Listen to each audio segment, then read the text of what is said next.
episode of Post-Fades and Cheesesteaks. I said it correctly this time. No stuttering.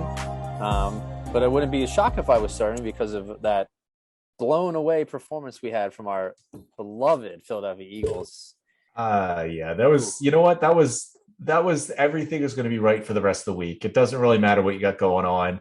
You could be getting divorced, your car could break down, your house could be foreclosed on, but sure. Listen, an Eagles win that good, that has set everything up beautifully. I think even the most optimistic people would be shocked by how well these first two games have went. What were your? I'll let you start me off. What were your thoughts? I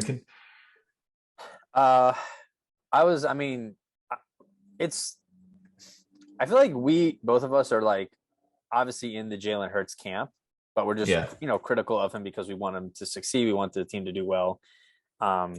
And I do remember when we still had Carson Wentz and they drafted Jalen in the second round.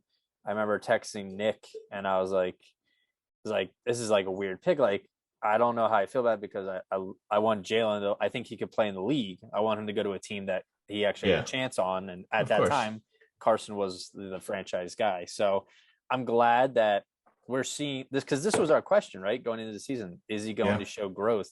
And 100%, the first week, I think was just settling in. And then you could there was something about him against the Vikings on Monday night that he just he looked comfortable. Everything was smooth and calculated and just making good decisions. The interception wasn't even his fault. It went off Gainwell's hands. Yeah. I didn't. That's out the window. I forgot about it the next play. Yeah, made good.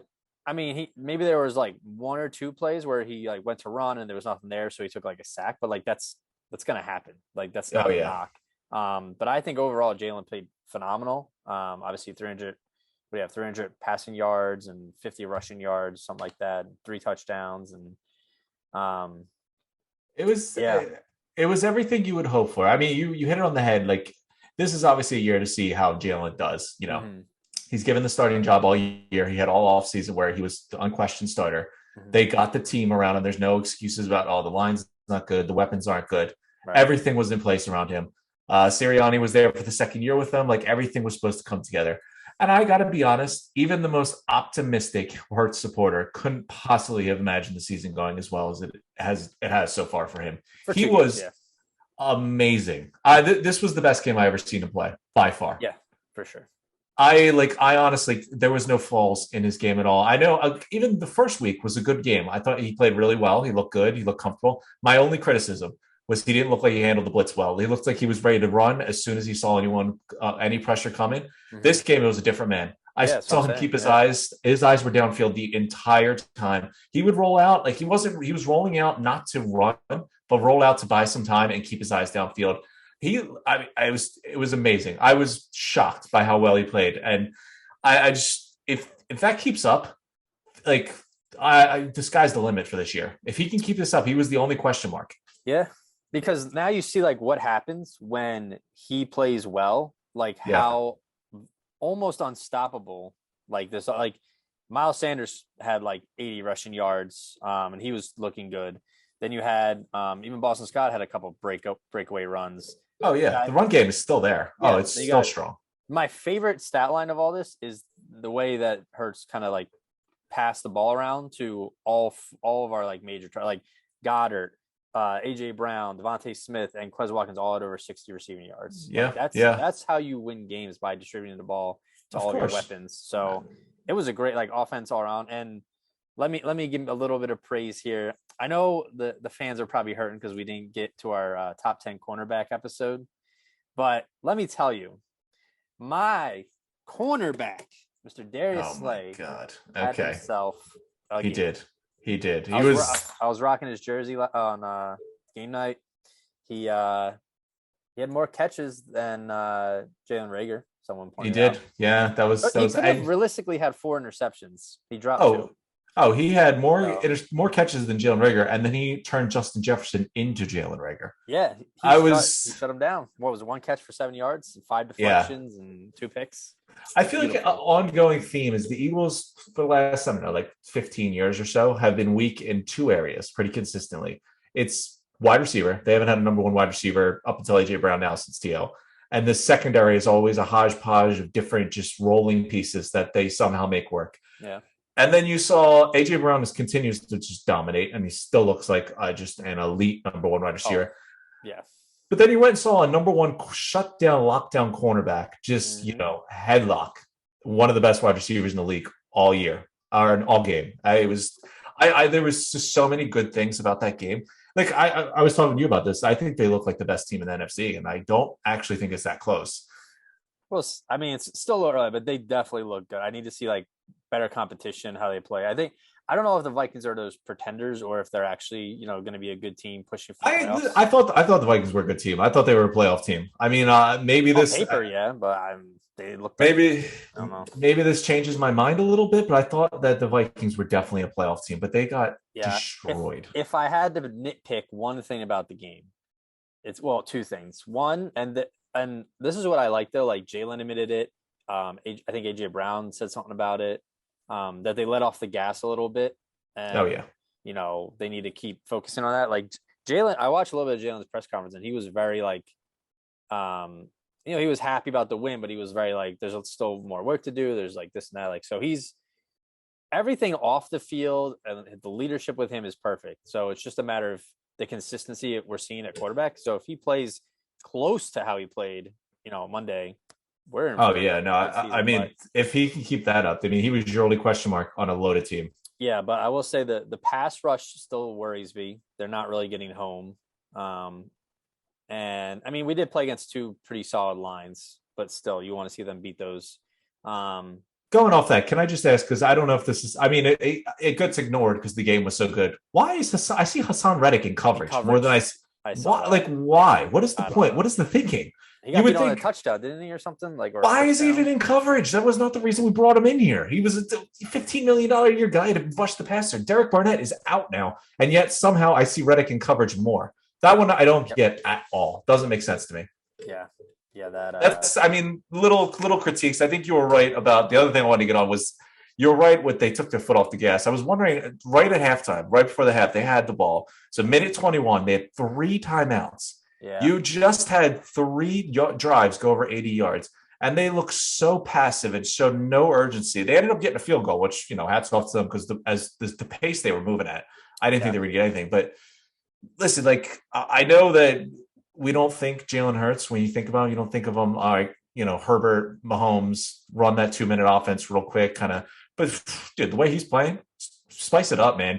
Turn him into this guy that, we want him to be. I think he could have easily – give him minute 21, 3 timeouts, let him run up tempo, let him run a 2-minute offense. Yeah.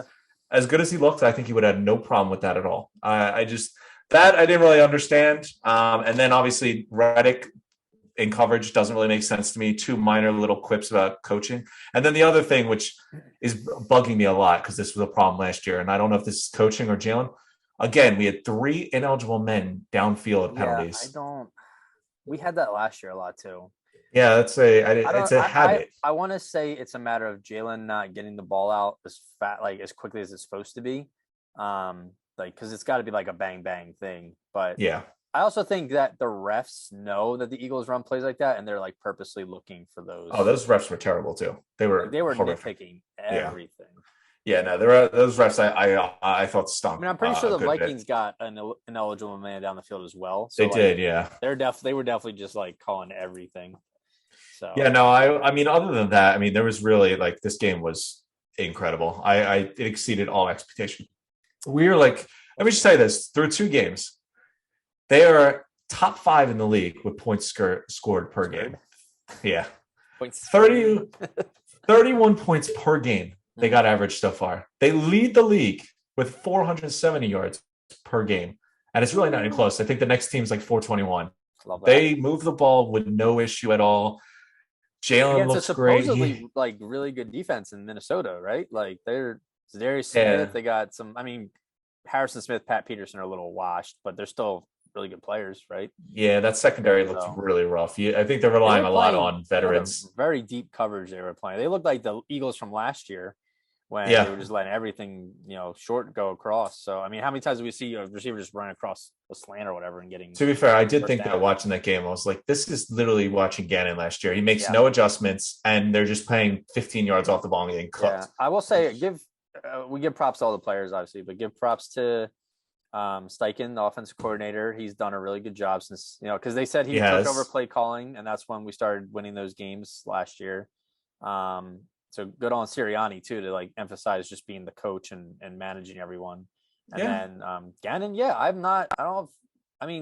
the Lions game was a little like they were very soft in the second half, but I was very happy with the game plan against the Vikings. I think the Vikings also shot themselves in the foot because they got away from the run. Like, you have one of the best running backs in the league, and he touched the ball like 6 times and had like 20 yards or something. Like, for Detroit to rush for 100, like 70, 180 yards, and like you to go in, the Vikings I think had like 30 rushing yards. Kirk Cousins had led the team in rushing. Like, that's. Oh, I know. Yeah. I mean, you only ran Cook 6 carries for 17 yards. Very impressive. Thielen didn't really do anything. Justin Jefferson didn't do much. Like, I mean, these were superstars you kind of just put on the sideline. I mean, I'm impressed. I will say this is like, because you saw Amon St. Brown go off against Washington, and no receivers went off this week either. So, I mean, Bradbury and Slay, we got ourselves a little Sheldon Brown, Leo Shepard, Asante Samuel. Oh, yeah. I mean, Slay was incredible. Yeah, Slay was incredible. Bradbury made a couple good plays, too. He definitely – I mean, listen, all in all – He's quiet, but that's a good thing. He's not on the screen. All in all, man, it's just like this was such a good win. This one felt so good. Was so much better. Oh, yeah. That was their only Achilles heel. There was times last week where I thought this defense is incredible. They're just going to shut down everyone.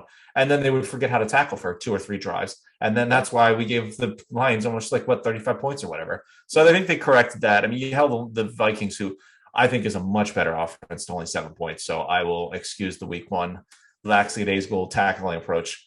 But I mean, all in all, very good. I think the most optimistic person couldn't have imagined this good of a start for the season. Yeah, I'm hearing a lot of positive talks about the Eagles now. So it's still early. It's still very early. Yeah. But it's looking good. It's looking good. So there were 15 other games. So we'll quickly touch on those. Thursday game, we had the Chiefs beat the Chargers 27-24. That was a good game. It was. Reminds me that, you know what, the Chiefs, everyone's like, oh, the AFC West is so much better this year. But the Chiefs are still the Chiefs. They still manage to win these games that are close against their division rivals. They still manage to win those games. So the Chiefs still look like the juggernaut of that division. Yeah, and it's crazy to see that the Chiefs, like you said, are still like putting up offensive numbers, still winning games. And then like Tyreek Hill across the way, down in Florida, is not skipping a beat either. He leads the league in receiving yards, and Tua leads the league in passing. Jalen Waddle's 3rd in receiving yards. So that's the fun offense right there, man. Yeah, they came back against the Ravens. They were down 21, I think. Yeah, that was. I mean, hey, when you have a Jalen Waddle and Tyreek Hill combo, like they should be able to. Anytime. Yeah, I mean, you literally saw everything you would expect to see and more from an offense with those two. Yeah, it was Sunday was the week of comebacks. We had the Dolphins came back, won 42-38 over the Ravens. Trying to think who the other one was. We had the Falcons Jets, almost came back against the Rams, but the Rams held them off 31-27. We had the Cardinals and the Raiders. That went into overtime. That was the biggest. Like, that was painful.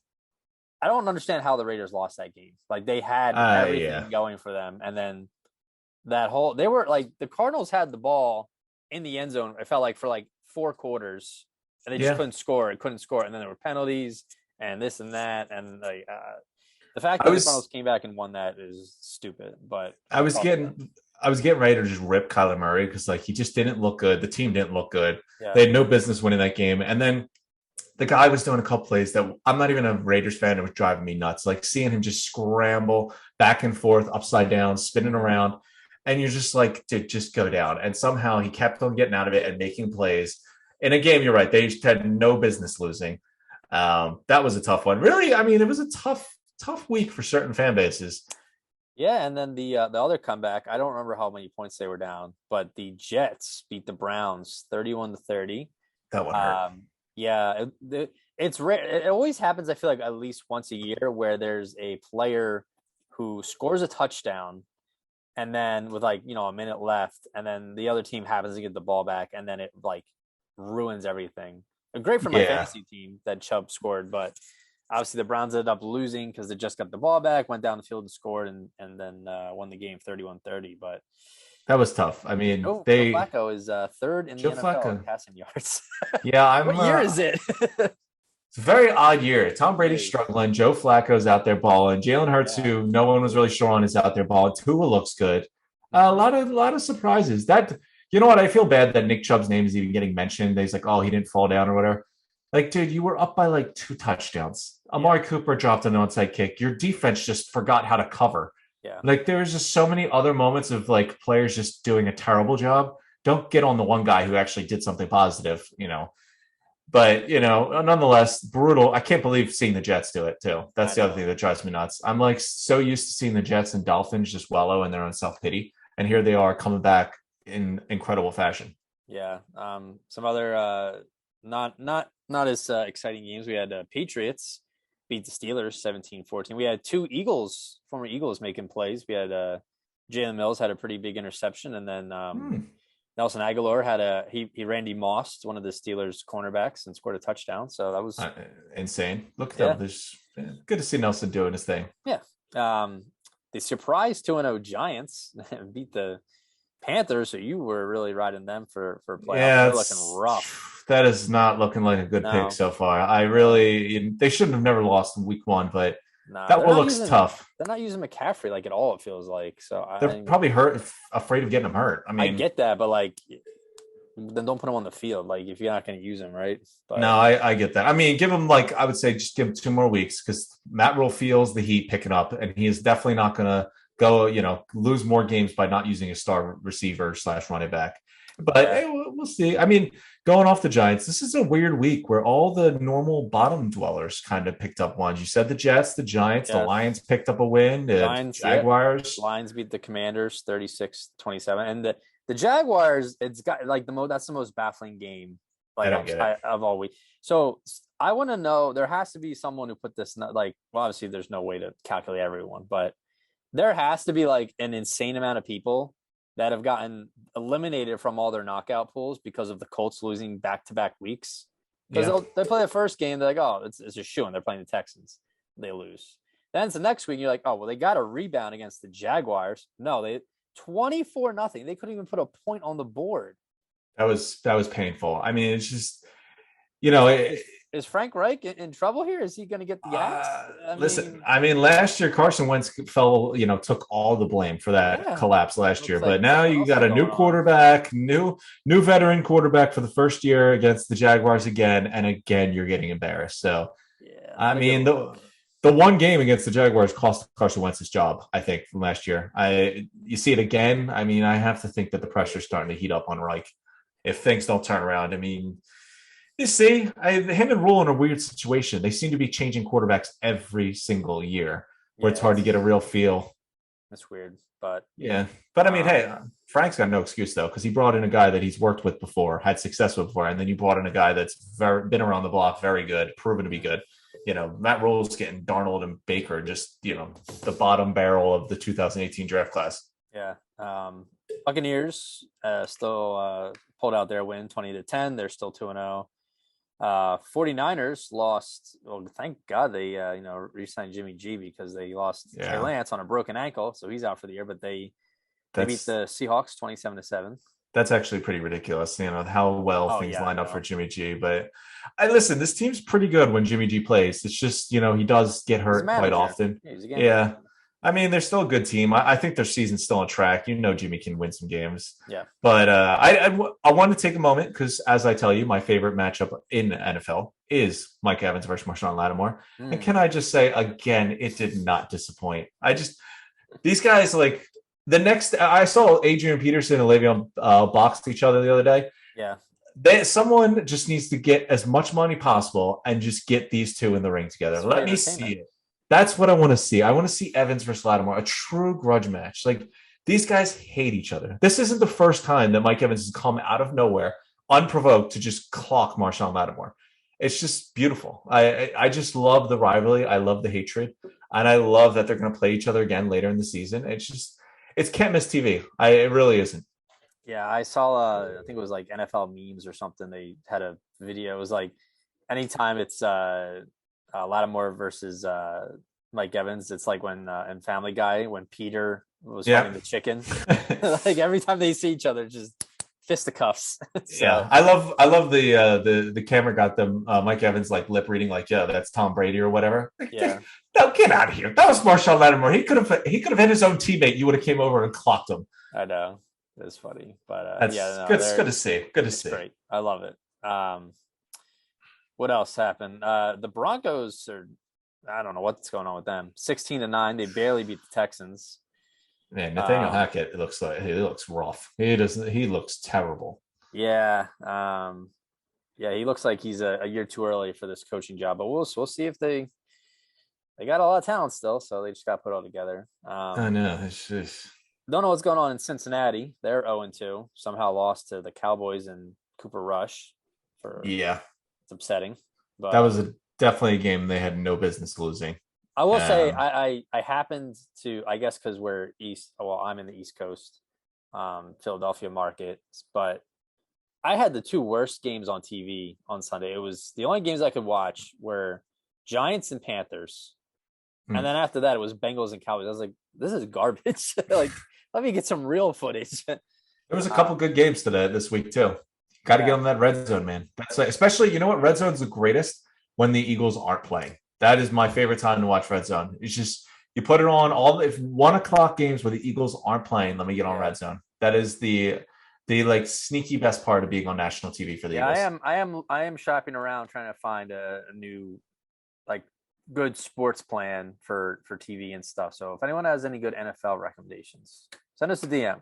Your boy's looking. So, well, hey, you could just do what I do: move to a no country, and then you get the international NFL game pass. That's cheap, and seems you get everything.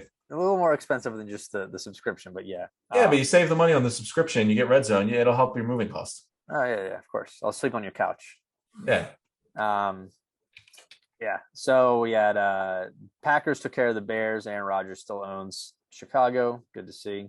Yeah. They went back to what I said they should be doing: running the ball, getting Jones and Dillon involved. Aaron Jones has got a co-lease on that place. Oh yeah. And then the Monday night, there was a lot of chatter about these two Monday night matchups that both winners could potentially be a Super Bowl matchup. So we had the Bills just throttled the Titans 41-7. Yeah, that was ugly. Ryan Tannehill without AJ Brown looks like a child lost in a playground. That's good. I like that. That was good. But yeah, AJ Brown could not have looked more valuable this week than he did. The fact that they played back to back or at the same time, and you got to see on half your screen Ryan Tannehill just fail miserably without AJ Brown, and then just see AJ Brown and Jalen Hurts just dominate on the other side of your screen. It was like picture in picture too. It was beautiful to see. Yeah, and then of course we had the Eagles beat the Vikings 24-7. So that's a wrap on week 2. Timothy, do we have some studs and duds to discuss? Of course there. I mean, I have to assume we're in a good mood, so we're starting with the studs, right? Of course. Yeah, no, I would have to agree with you there. All right, so we will start with actually a guy that we were just talking about, a guy who finally got some action, after being MIA the first week and picked up the offensive slack we thought was going to happen when they shipped off their star receiver in the offseason. Okay. True, just disgusting performance through the air, through the ground, 170 scrimmage yards, 2 tutties, and a ridiculous 8.8 yards per carry average. You don't need an MVP quarterback if you got running backs like Aaron Jones. I can tell you that. So my first stud is Aaron Jones, who just put on an absolute clinic against the Bears and may have even taken over, ownership of the Bears for this week from Aaron Rodgers, because hell of a performance, Sounds like a top 10 running back to me, right? Yeah. I hear you. Listen, every once in a while, yeah. But I will say, going off what I was saying in the running back episode, AJ Dillon also had a very good game. He was very involved. I think that is the way they need to look at this. It was always the Aaron Rodgers show, but I think it's time to take advantage of the 2 good running backs you have. Because didn't have a great. Cleveland had Chubb and Kareem Hunt. That's what obviously they didn't have Aaron Rodgers as quarterback, but when Rodgers wide receivers are so abysmal like they are, stick to the ground. Alrighty. So next one we have A guy we actually know pretty well. Our only defensive player this week on the studs list. Okay. Truly, truly, like the advantages of having, say like an elite wide receiver, a number one wide receiver, is that it doesn't matter who you're going to put against them. They're still going to make their plays because they're a number one true elite wide receiver. The flip side of that is the perks of having a number one lockdown, true lockdown corner is that it doesn't matter who's on the other side of them. They're going to make them disappear. And in a matchup of, two of the game's elites in the corner and the wide receiver position, one came to play. The other one, I think he's ready to demand a trade from his team. My man had, I think it was 5 pass breakups and 2 interceptions. He made Justin Jefferson look like Jalen Reagor. Oh. Dominant. I think it's the most dominant cornerback performance I've seen in Eagles jersey in at least 15 years. I'd have to think back maybe to like some, Bobby Taylor, Troy Vincent days. Maybe it's Asante Samuel when he was there. He had a couple good games, but I would say Asante Samuel. Yeah, he was. I mean, just go over the list. Like the whole offense was inept, but most importantly, man, Justin Jefferson couldn't do anything. Yeah. Whenever Slay was covering, I think he gave up 1 catch to Justin Jefferson when he was the primary defender. I mean, that's more. Darius Slay had more receptions than that. Just truly incredible performance. I mean, Darius Slay is my second stud this week, and I mean, if he stays like that, this defense is going to be something else. Notice how the first year we had him, he was kind of up and down, and he was injured. Last year, stud, Pro Bowler. Yeah. This year, he's already off to a great start, and he fitting that he's on your studs list because he won the NFC Defensive Player of the Week. He did, so, correct. Look at you. Congrats to Mr. Darius Slay. It was a very good performance. I got to say, that was one of those, like, just watching him. You say, like, you don't really know if a cornerback isn't getting heard of. Good performance. Darius Slay was just playing so well, you couldn't help but not notice him, just making plays everywhere. He looked so good. I will say, I saw on Twitter because I followed Darius Slay, and then his wife tweets all the time, and she was like tweeting out, "Oh, should have 4 interceptions. What are you doing?" Like. So she keeps her husband honest, make sure he's checked in line there. But hey, listen, he's definitely a defense player. He did have a couple of interceptions you could have probably brought in, but he still caught 2 of them, so you really can't get on him too much. Yeah, I loved watching. Yeah, so it's always good when an Eagle makes the stud list. Just makes everything in the world feel right. Does, yeah. So there's a couple of good performances this week that made it very tough for this studs list. Okay. I mean, you had 3 top-notch wide receiver performances. I think Stephon Diggs had like 12 catches for, I would say it was like almost 130 yards, 3 touchdowns. Yep. You had Jalen Waddle with 11 catches, 171 and 2 touchdowns. Yep. You had Tyreek Hill for 11 receptions, 190 and 2 touchdowns. Like 190. I could, like, it's just so difficult to choose just from those 2 guys on the same team. But my tiebreaker here was I went and looked at the guy that was throwing them the balls. So my number one stud this week, we went with Mr. 6 touchdowns, 469 yards, and 36 for 50. Tua Tagovailoa this week. I was extremely impressed. I mean, listen, that guy gets a lot of heat. I think he gets more heat than like Jalen Hurts. I think was another one of the most most scrutinized players going in this year because he had a lot to prove. But Tua was up there, and man, that guy performed. That was a game. They put up 42. They're 2-0 going into a big match to the Bills, and they did it against a pretty solid team. And I mean, listen, that was a shootout. They've big plays. Jalen Waddle, Tyreek Hill. We were worried, is Tua going to hold these 2 back? Yeah. It looks like everything is clicking in Miami. So I'm giving my man Tua the first spot on the stud list because brother's got a lot of pressure on him, and 6 touchdowns will quiet the haters a little bit. Yeah, I saw that stat line, and I saw them coming back on the scoreboard, and I was like, "What the hell's going on?" And yeah, he's had a good start to the year. We definitely had our questions about his how he would do. He's a little more of an accurate passer, short throws, and not much of a deep guy. But you have 2 of your receivers over 170 yards. That definitely helps. So, oh no, he looked every part of just what you want in a quarterback. I mean, there was a couple of deep bombs that he threw. 79 or it was 48 to Hill. He hit 60-yard for Hill again. It's just he had his way. Yeah. Really impressive performance. The Dolphins, sneaky team. I'm looking forward to seeing them against the Bills this week. This will be a good test to see where they actually are. We know the Bills are legit, but let's see what the Dolphins look like. Yeah, that's a matchup I'm looking forward to. So that was our 3 studs who made the lovely duds list. So I hate to go to the, the sad stuff, the disappointing stuff, talk about losers when, the Eagles are just riding high and I'm still having the greatest week, Of course. this year, I think, But yeah, let's get to the duds. So actually we'll roll right into one that was part of that Eagles game. Mm-hmm. When you have a number one corner show up, lockdown corner, and he just puts an elite top 5 receiver in just a chokehold all game and gives him no chance to do anything. You get that, get that corner on the stud list, but you're going to get that elite wide receiver on the dud list. Oh. So my man on out there looking like Jalen Reagor, and I will not stop saying it because it feels so good. The amount of times I had to hear about, Jalen Reagor got picked by the Eagles before Justin Jefferson. The Vikings like, yeah, I hear you. Yeah, trust me, we had him for 3 years. We're well aware of this. Yes. But man, it made me feel good on the inside that Jalen Reagor is no longer on this team, and that Justin Jefferson just got completely schooled by Darius Slay. Yeah. So Jefferson finished with 6 receptions, 48 yards. I think he had like 1 catch for 7 yards when Slay had him all day. Guy did not look good. One of those interceptions, he just ran a bad route, let Slay jump in front of him. And I know Cousins is taking a lot of heat, and he was definitely a strong contender for the dud list because that guy looked awful. Yeah. But when you're one of the elite in your position and you fall on your face in a game you need, when your team needs you, you're going to find yourself on this dud list. So Mr. Justin Jefferson, who spent a lot of time on the stud list, is on the dud list this week. Surprised you go Jefferson over his quarterback, Mr. Kirk Cousins, because he was pretty bad. I mean, yeah, don't get me wrong. Kirk Cousins is pretty terrible. He looked pretty horrific. But I mean, to bring you behind the madness that goes into creating this list, quarterbacks are usually the low-hanging fruit for the dud list. They're pretty easy to put on. A lot of pressure. They get a lot of stats. But I also have a soft spot. When I have a chance to put an elite player on the list, I jump on it. And Justin Jefferson gave me plenty of reason for that. And the other part of that is I didn't want 2 quarterbacks in this list. And let's roll into the second dud because we got a quarterback on our second spot.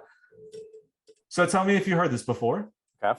Brand new veteran quarterback for the Indianapolis Colts fails miserably against the Jacksonville Jaguars.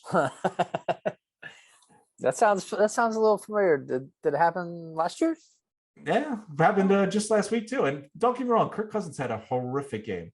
But Matt Ryan, my man, 16 for 30, 195, and 3 interceptions, and hold your beer, got shut out by the worst team in football last year.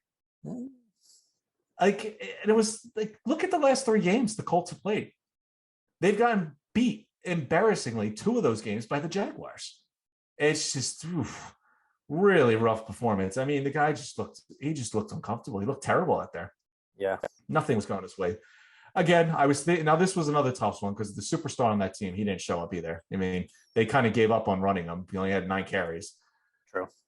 But I feel like there was more of a stinker from Matt Ryan than there was Kirk Cousins. So I had to go with Ryan and Jefferson this time around. But yeah, Matt Ryan, man, you've been in the league for a very long time. He should be able to handle himself a little bit better against a mediocre to poor Jacksonville Jaguars team. Mm-hmm. So yeah, he's our number 2 dud on the list, which rolls us into number 1. And number 1, see, I know you think that I just go and check the stats and maybe look at some scores to do these studs and duds lists, and I don't put the work in, but that's the complete opposite, my friend. I put nothing but work into this list for the people. The people is why I do this. So, because I spend hours watching football. If you looked at this stat line, you wouldn't scream to you, number 1 dud. It was a quiet game, 7 receptions for 59 yards, but it was a losing effort. And his gameplay tells you a lot more than the stats. Because not only did he fumble once, he fumbled twice on the game-ending overtime drive. Lucky enough to have the first fumble recovered by his own team, to then just get another opportunity to not fumble it to the other team, but just let them go score a touchdown and lose the game entirely. So my man, Hunter Renfrow, making his appearance, number 1 dud this week. Hunter Renfrow. I did not expect him to be. That fumble was very costly. So, dude, it cost you the game. I mean, you had 2 of them. I was watching that game. I was like, watch this, and the first one I was like, oh, bro, I can't believe it. Like, I don't know if I go back to him. And then they go right back to him on the same drive in overtime, and he does it again, and for a touchdown nonetheless. Like, there was no, maybe the defense could stop. No. You just let them go win the game right there. Oh, that was tough. Like you said, yeah. Listen, I do the dirty work. I spend all my time looking at football and looking more into the stats. I don't just look up the stats and the box scores and take a peek right before I hop on this. I do my research. I do it for the people, and this is what I come to. But Hunter Renfrow, whenever you're that directly involved in losing, especially in the game they lost in a brutal comeback, in a game they had no business losing, you can't help but look at Hunter Renfrow. I mean, I swear Nick Chubb is getting more heat for not kneeling on a touchdown than Hunter Renfrow is for fumbling twice, and one of them being the game-winning touchdown on the final drive in overtime. So it's tough, but those are our studs and duds this week. All right, liked it. Like the research is always a good work on that. Thank you. All right, so we'll go into the Too Much Whiz segment. So as always, we got 3 points to kind of go through here. My first one, which is pretty obvious, I feel like, but it's worth mentioning. Yeah. Too much whiz. The Giants are a typical lucky win 2-0 team that will still fizz out and be, a bottom dweller like they normally are. Because we get this every year. There's always a team like last year was the Panthers, start out hot, but they end up being nothing. There's some hesitation. It is, because you know what the other side of that is? Good teams find a way to win. And I don't think the Giants are a good team at all. I think Daboll's look good. I think he's a good coach for them. Yeah, but no, you look at this team, this roster isn't very good. They have so many issues. Yeah. I feel like you come back with more reasons to think that the Giants stink than you do that they're actually good, even in games they win. So I'm going to say too much whiz. They are not that good of a team. I think that I give them another week or two, but they're going to come back down to earth. Okay. This one's a little fun. So there's been a lot of talk, obviously, and it's still very early, but people have been saying, looking at the new Super Bowl odds and stuff, and something brought to the mind was, what if we got an Eagles versus Bills Super Bowl? So my question to you, too much whiz. Do you think this is a realistic possibility?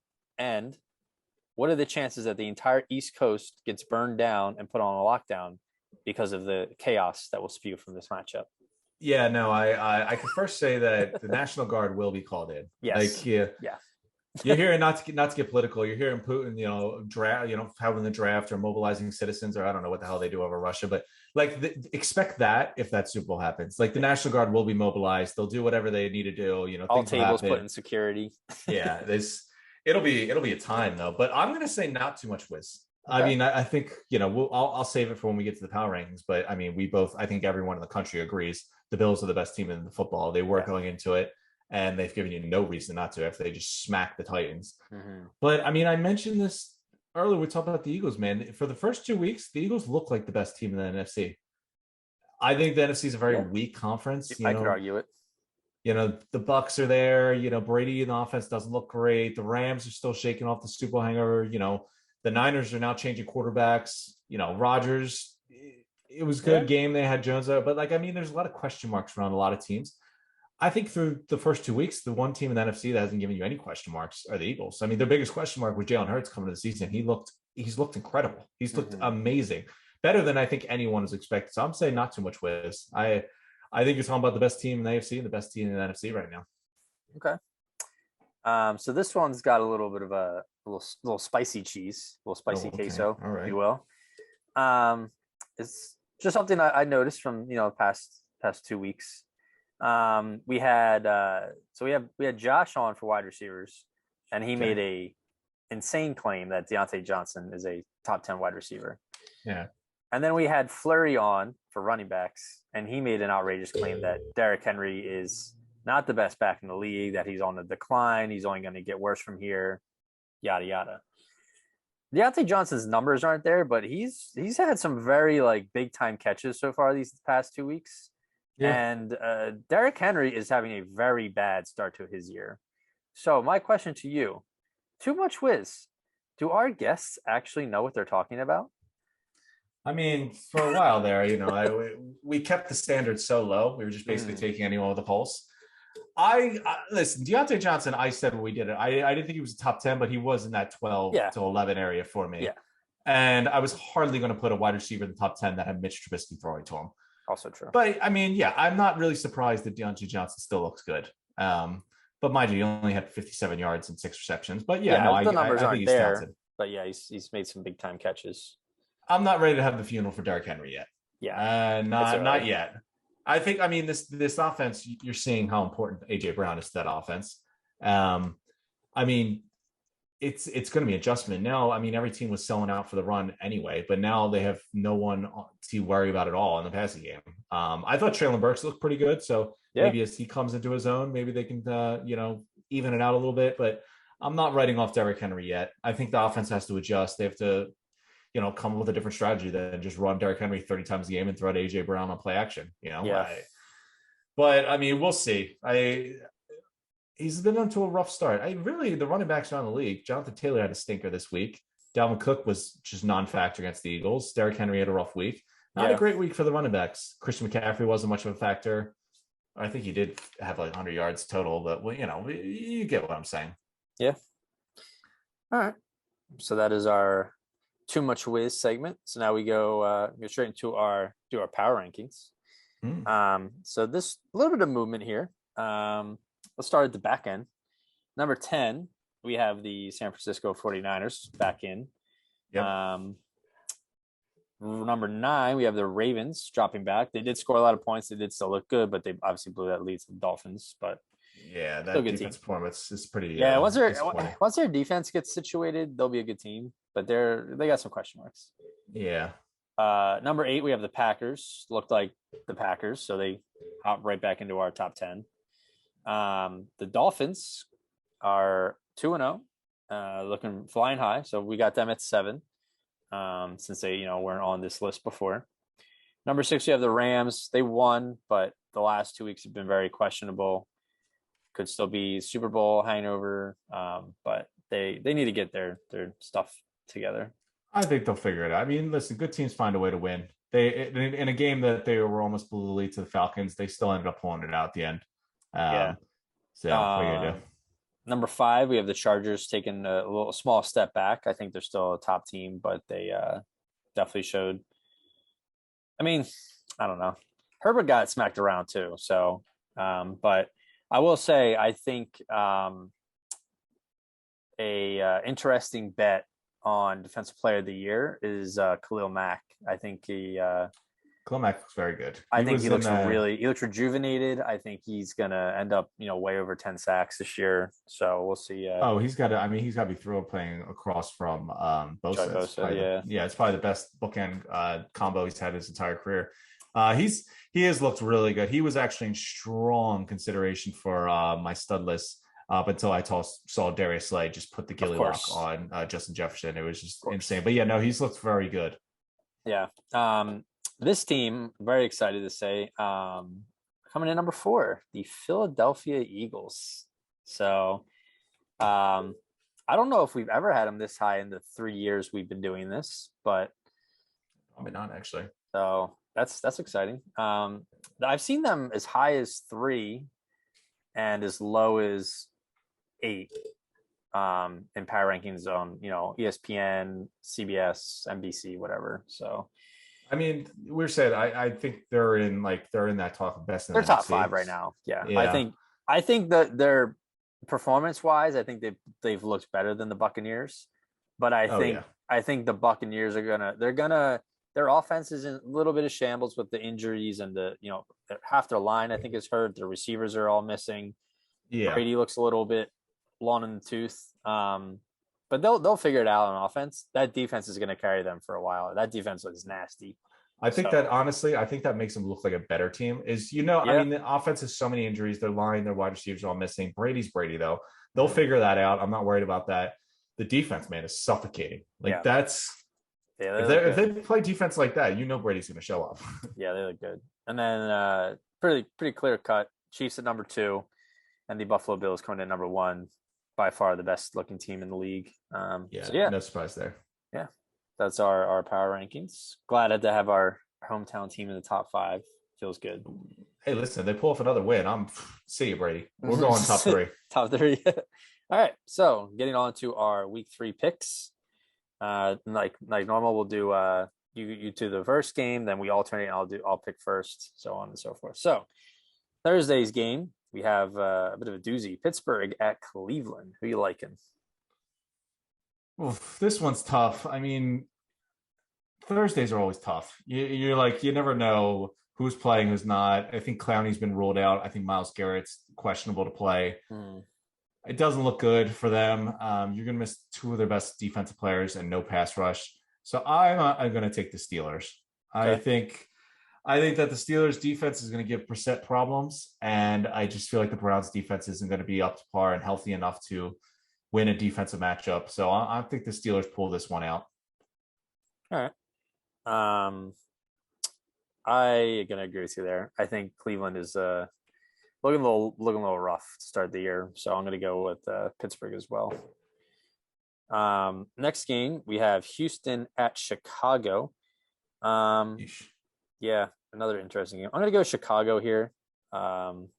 Just a feeling, but what you got? You know what? This is a toss-up as well. I don't really think either of these teams are that good. But I'm going to probably say Chicago as well. You know, okay. The Bears have showed some grit this season so far. I mean, they got rolled over by the Packers, but they did beat the Niners week 1 in a wet field. But I don't think the Texans are that good, to be honest with you. So I'll give the hat tip to the Bears. Okay. The next game we have is the Las Vegas Raiders at the Tennessee Titans. See, this is interesting. This is 2 0-2 teams that I think had playoff hopes going into the year. Right. And they're both coming off of brutal losses. 2 different reasons. One just got smacked and just never showed up. The other one lost a heartbreaker. But going off that, I think that the Raiders have showed me more than the Titans have. The Titans look like they just have so many issues and they just look lost without A.J. Brown. So I think that the Raiders win this game. The offense looks okay. They've been scoring points. It's just, they haven't had much luck and dumb mistakes. So I'm going to take the Raiders. Yeah, I don't think I just don't see Tennessee like playing well right now. So yeah, I'm also going to go with the Raiders here. Next game, we have Kansas City at the Indianapolis Colts. Man, do we really think like the Colts are going to start 0-3 after what we how we thought they were going to start? Well, no, they'll be 0-2-1. Don't forget their tie in week 1. Yeah. Geez. I'm going to go. I could see the Colts pulling off an upset here, but I'm going to go KC. I can't believe that you're trying to play us along, thinking, oh yeah, this is a hard decision. You're this team, they're just, this Colts look like a disaster. They're going to go against the Chiefs. Look at Mahomes' stats. He's got 595 yards and 7 touchdowns so far. No interceptions. Matt Ryan, on the other hand, has 547, 1 touchdown, 4 interceptions. Yeah. You think this team is going to score enough points to beat the sorry. Do you think the Colts are going to score enough points to beat the Chiefs after they got shut out by the Jaguars last week? They look like they got a lot of problems. So it's going to be ugly. I mean, I don't. They better pull this off or make it look close, because tying to the Texans and get shut out by the Jaguars are 2 brutal games to start your season. But I'm taking the Chiefs pretty easily. Okay. And then who did you say? I must have blacked out. Were you taking, Texans or the Bears? Taking Bears, baby. Bears. The Bears. All right. No love for the AFC South. Yeah, no, they're interesting, sure, to say the least. Next game we have on the docket. So we have our 1 and 2s on back-to-backs here. Buffalo at Miami. Who are you liking?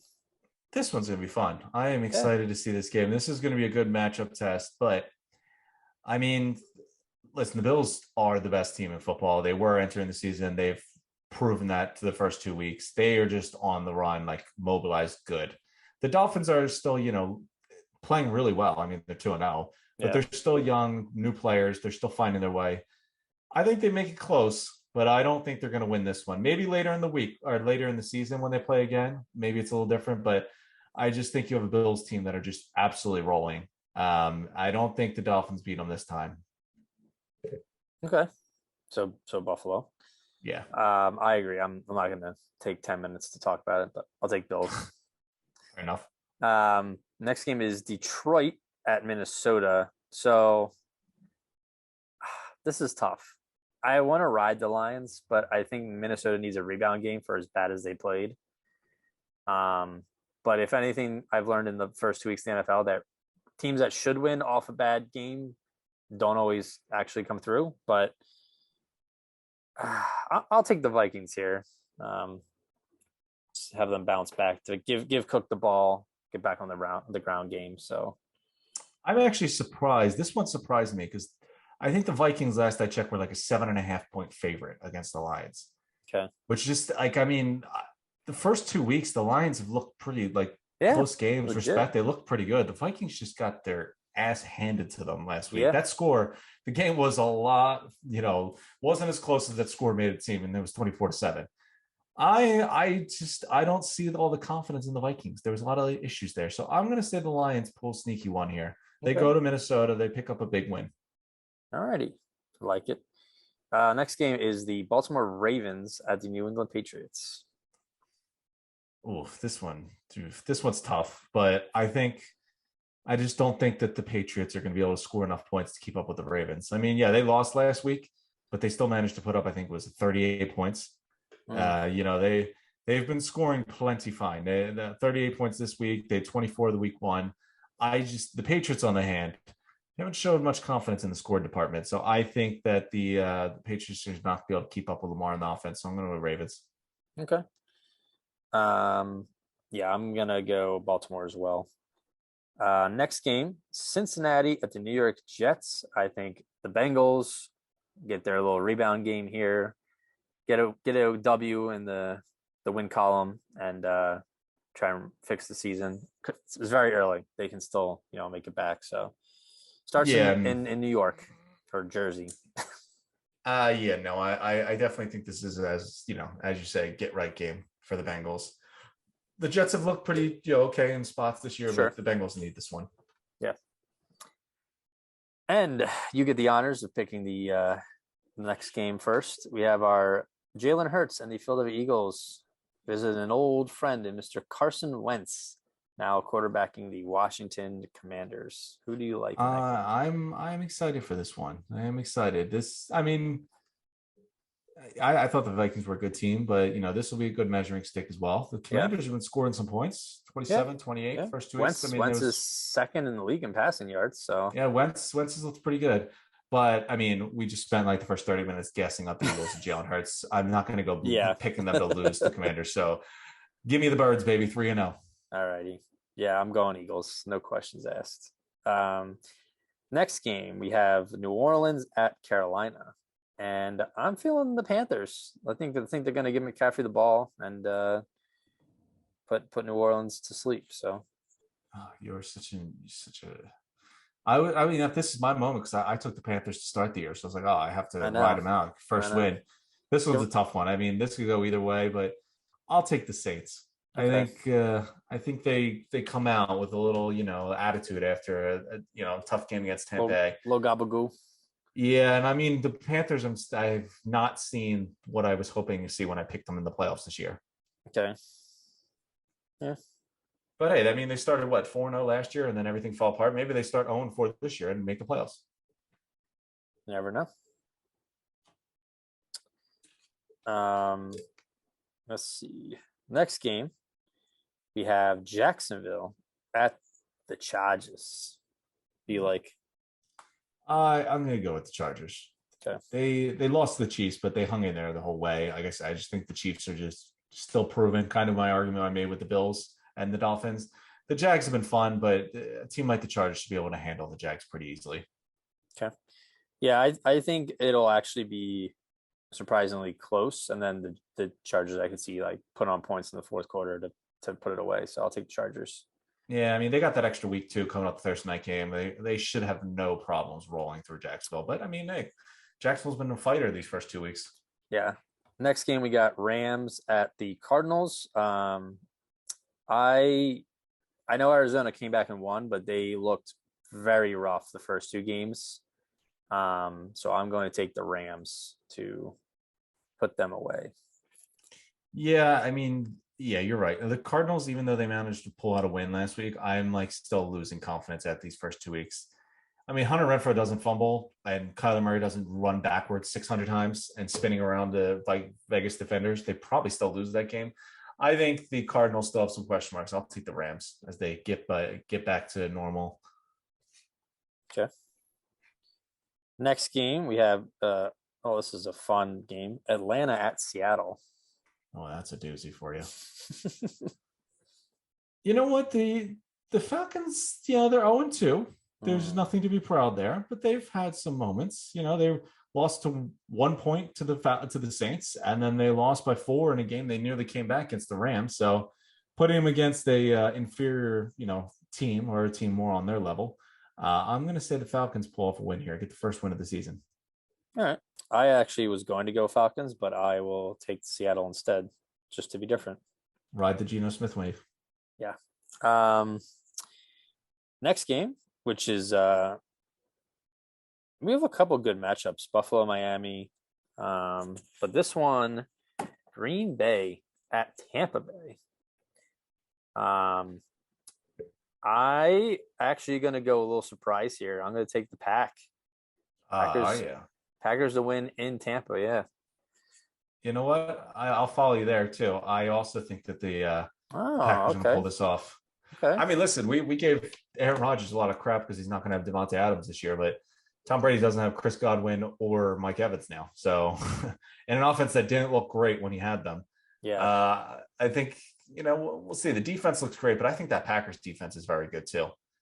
I think you're going to look at it's going to be weird because you have Tom Brady versus Aaron Rodgers, but yet I think you're going to see a defensive battle. Like, I think this is going to come down to two defenses, even though you have two arguably the greatest quarterbacks ever playing each other. I could see like a 17-14 game or something.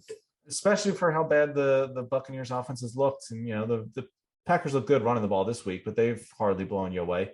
It's going to be a weird matchup to see. Normally, with Brady and Rodgers, you would expect fireworks, but I think this is going to be a defensive game. And I think Aaron Rodgers in that run game puts a little bit more together than Brady in the Bucs. Okay. I thought it was going to be different there, and then you basically just said everything I was thinking. So listen, I pay attention. Mike Evans is suspended. I'm on top of the wire, man. I know what's going on. Yeah, and what's his name? Their other receivers questionable. Russell Gage. So yeah, you got Godwin out. I don't know what's up with Julio. I guess he's healthy. Cole Beasley came in the team. Who knows if he's going to be out there running routes? Yeah. But I mean, it's what you expect. We'll see. It'd still be a good game. I think that what we learned this time is Mike Evans should just be suspended for the week after the next Saints game just to be on top of it. He's definitely in a comfort blood. Yeah. Against Marshawn Lattimore for no reason. Be like, he spit on the field, so I had to clock him. And then we got our 2 primetime games. So the Sunday night game, San Francisco at Denver. We like him. This one's a tough one. This is a team that Russell knows very well. Yeah. But they're also running out a new quarterback with Jimmy G. Yeah. Denver just doesn't look like they have everything together yet. The Hackett looks just out of sync. Doesn't look like he's know what he's doing. He looks horrible managing the clock. Yeah. And Russell's looked very suspect too. So I think the team rallies around Jimmy G, their veteran guy that, the whole locker room knows well. And I think they go into Denver and pull off a big win. I'm kind of upset because this is back-to-back games where I thought I was going to have a different pick than you, and yet we have the same pick. 2 steps ahead of you. I'm also taking San Francisco, pretty much the same reason. I think this is what we're going to see from Denver is that they're going to be very slow these next couple games until things start to click. And then they're going to go and, start winning games, start putting good numbers together, and Russell start playing well. So, I think it's going to take time. I agree. I mean, all the confidence I had in the Niners coming in this year have not changed. I mean, Jimmy G knows this offense. You know what you're going to get with them. Yeah. The team likes them. Shanahan likes them. I think that there's no reason to think this team's going to skip a beat with him in it. Yeah. And our Monday night game, the Dallas Cowboys at the New York Giants. This is the worst of both worlds because I don't want to see the Giants 3-0, but I also don't want the Cowboys to win. So, but like we said, I think the Giants are pretenders. So I think Dallas has more talent and they'll do enough to get a W. So I'll take Dallas. I swear that this matchup, it doesn't matter if they lose every single game.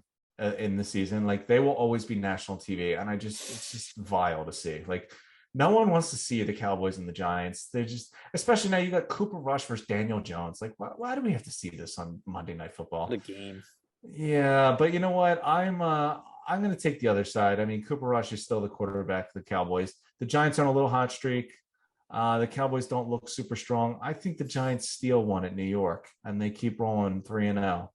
The 3-0 Giants. Yeah, I mean that Cowboys team doesn't look all in sync yet. I mean, obviously they're missing Dak, but I think that they pull off a win here and they go to 3-0. As outrageous and outlandish as it sounds. Yeah, who would have known? If the Eagles win, they'll be tied for the division lead at 3-0 with the freaking Giants. I would like to make one point before we close out, since that was the last game pick.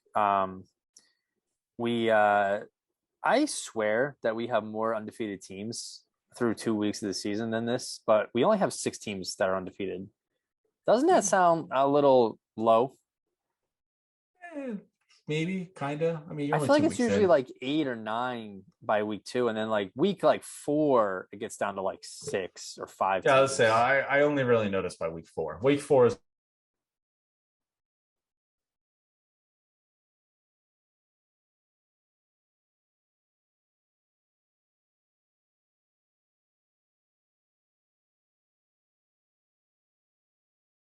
week 2. It's whatever. Yeah, you broke up a little bit there. I don't know what you said. Oh, fair enough. Well, yeah.